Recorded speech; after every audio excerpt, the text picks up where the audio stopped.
టీఆర్కేస్ నుంచి వైబాబుని పైకి రాసిన వచ్చిన రవికుమార్ టీఆర్వి కేస్.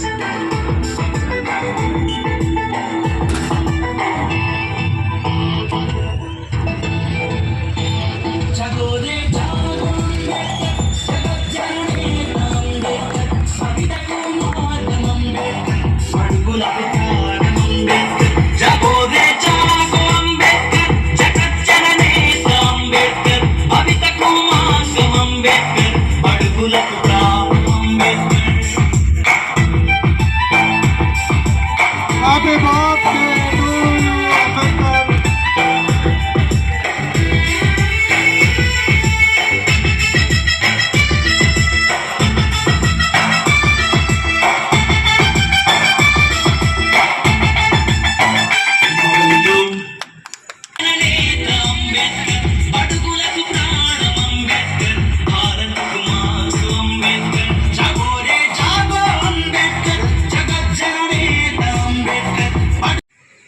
నూట 34 అంబేద్కర్ జయంతి ఇచ్చేసిన మనం గౌరవ సి గారు 5 and 6 గారు ప్రభావ సి గారికి, ఇన్ఛార్జ్ సి గారు సోమశ్రీ శ్రీనివాస్ గారికి, తోటేసి గారు, వేదిక వేదిన అన్ని అసోసియేషన్ పెద్దలకి.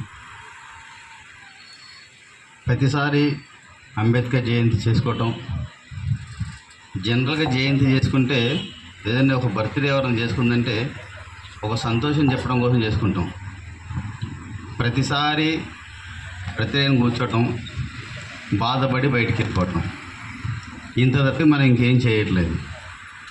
జనం చాలా మంది ఉన్నారు, సరిపడే కొద్దిమంది కూడా రావట్లేదని ఫీల్ అవుతుంటారు.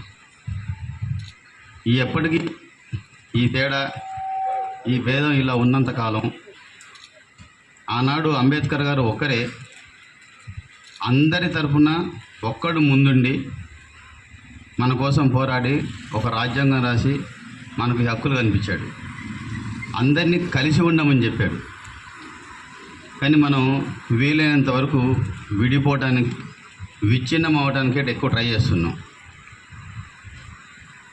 పోరాడమని చెప్పాడు, కత్తులు కటార్లు తుపాకులు పట్టుకొని కాదు. రాజ్యాంగం హక్కులు కల్పించాడు, హక్కుల గురించి హక్కులతోనే పోరాడమన్నాడు, సమీకరించమన్నాడు, అందరినీ కలిసి ఉండమని చెప్పాడు.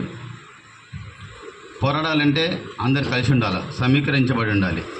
పోరాటం లేదు, సమీకరించబడటం లేదు. ఎడ్యుకేట్ చేయమన్నాడు, ఎడ్యుకేషన్ లేదు. ప్రతిసారి మాత్రం దండేసినప్పుడు అందరం అంబేద్కర్ ఆశయాలు సాధిద్దాం అంటారు. సంవత్సరానికి ఒకసారి కూర్చొని దండేయడం మాత్రం ఈ ఆశయాలు సాధించడం అనేది అస్సలు కాదు, అది నెరవేరదు. ఆనాడు అంబేద్కర్ ఒక్కడు సాధించాడు. ఈనాడు అంబేద్కర్ దగ్గర క్యాలెండర్ ఒకటి ఉంది, సమ్యక్ ప్రకాశన్ అని ఢిల్లీ నుంచి పబ్లిష్ చేస్తారు ప్రతి సంవత్సరం. కేవలం అంబేద్కర్ రచనలు అన్ని భాషల్లో అన్ని క్యాలెండర్లు ప్రచురించే ఒక పెద్ద సంస్థ అది. Dead Ambedkar is more dangerous than live. ఆనాడు జీవించిన అంబేద్కర్ ఒకడే ఇంత కష్టపడి మనకు ఇన్ని హక్కులు కల్పిస్తే, చనిపోయిన తర్వాత ఆయన స్ఫూర్తిని తీసుకొని చేయటం అనేది చాలా డేంజరస్ అట. ఆ దిశగా అది తెలిసి కూడా ఒక్కలం కూడా ఏం చేయట్లేదు. రాజ్యాంగాన్ని, రిజర్వేషన్ని, హక్కులు వాడుకొని మోర్ దెన్ 85%